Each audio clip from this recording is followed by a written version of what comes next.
Welcome to the Emanations of Light podcast. I'm your host, Audrey, and I am back with another emanation. In today's episode, let's talk about finding your true voice and what this means and why, obviously, it's so important to our spiritual journey and our evolution. But before we begin, if you're new to my podcast, my name is Audrey, and I serve as a Divine Sovereign Ascension guide, healer, and multidimensional artist. And I'll post all my links in the description page if you desire to work with me or purchase any of my sacred malas. Okay, so then, now that that's out of the way, okay, so what does finding your true voice mean? And how do you know what your true voice is? You know, that voice inside that sounds just like you, but is it really? Most don't even question that constant chatter, you know, the judgy voice inside and all of those thoughts rolling around in our heads. You know, the one that replays everything over and over like a broken record. The incessant self-doubt or the anxieties and the worries about life.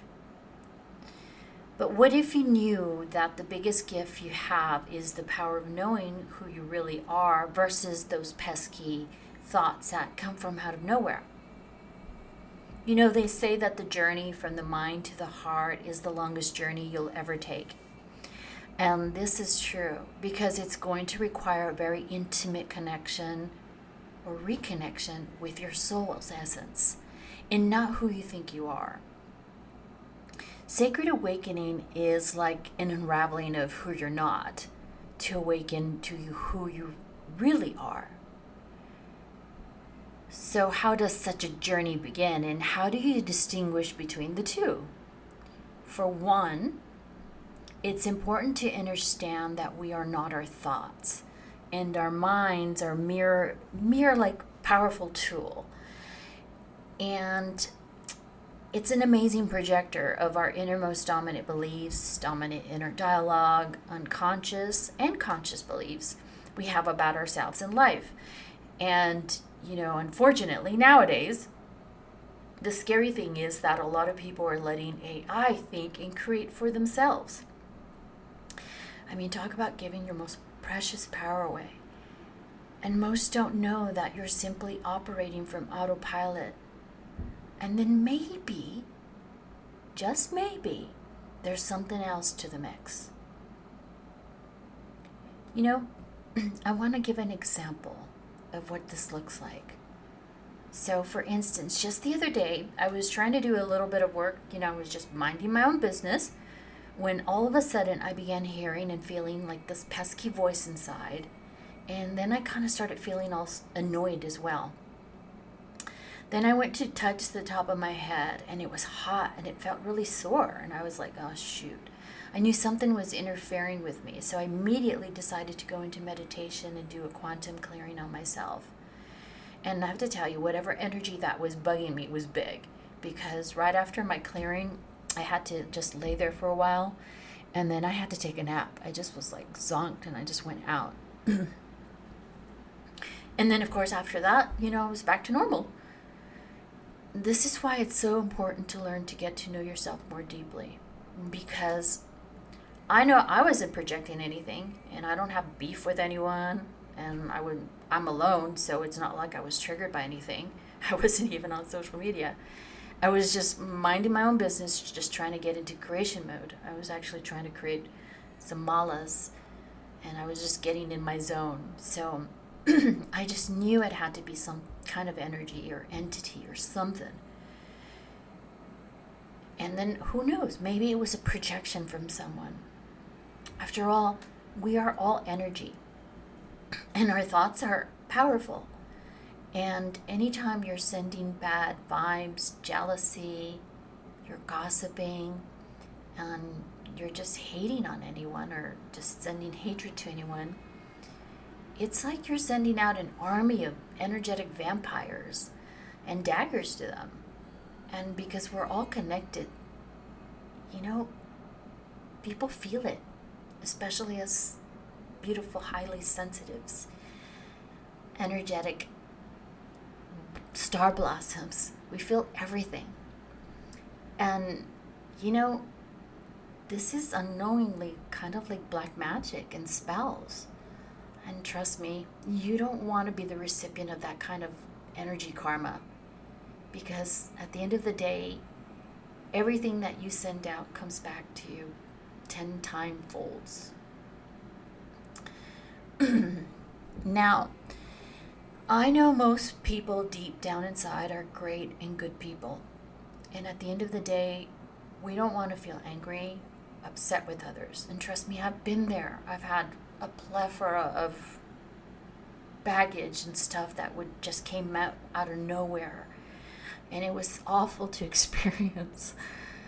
And I know it wasn't in my divine nature, and I know it's not in most people's divine nature.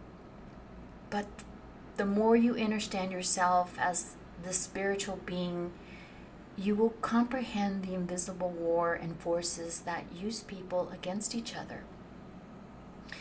If you're not aware of yourself, your true voice, your heart, you're easily being manipulated by these energetic forces. And they're not good. This is why family members turn against each other. People criticize each other or end up wanting to control others and how they show up, or project their beliefs and opinions about your life, how you're living, how you're not living, all that stuff.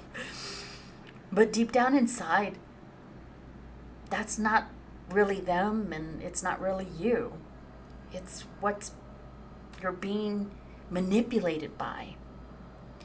And if that doesn't scare you, then, I don't know, there's something deeper.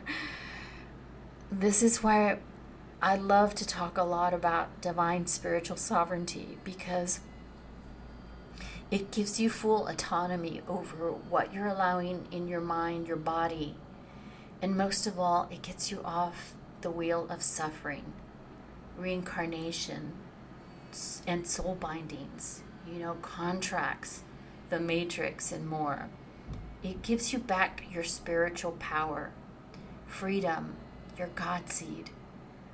And you have spiritual authority to send anything that tries to interfere with you and your live stream packing. And that's beautiful. And when you're in this space, you eventually have full autonomy over your mind and your body.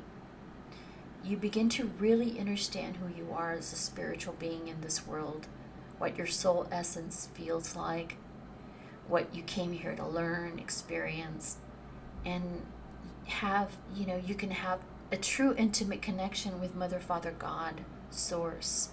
Not the false God, that judgy, condemning one. And I just have to add a side note. If you want to know more about this stuff, my school page for the Sacred Awakening Journey is open, where I share many insights, teachings, and emanations on a lot of these topics to help you better understand the Ascension journey. Okay, so now that I got that covered, you might be asking how you can connect to your true self better. How do you know the difference? Well, the best way to connect to your organic soul's essence is by reconnecting through your heart. Our beloved mentor, Stellar Fairborn, has an amazing short meditation on YouTube on how to access your heart, which I'll share on the links below as well. But it's quite simple. Every time you go through your heart, you build trust with yourself, your body, your soul, your essence, right? And then you also create an amazing biofeedback loop with your heart. And as my mentor says, your heart never lies. The voice of your heart, your true essence, is always loving, kind, and compassionate. And really, anything else is not who you are, period. All the other stuff is noise, it's false light, it's projections, wounds, pain, energies, entities, you name it. Your truest self is in there, just waiting for you to reconnect. So the next time you're beginning to feel upset, uncomfortable, angry, whatever it is, this is a great time to stop and ask yourself, whose voice is this? And put an end to the madness. Go straight into your heart and ask the divine to give you clarity, healing, and apply love to yourself and maybe love to others, because love is the medicine and you are love itself. Okay, my beautiful family, that's it for now. And I send you all so much love and blessings. And please do reach out if you need any help. Bye for now. Audrey.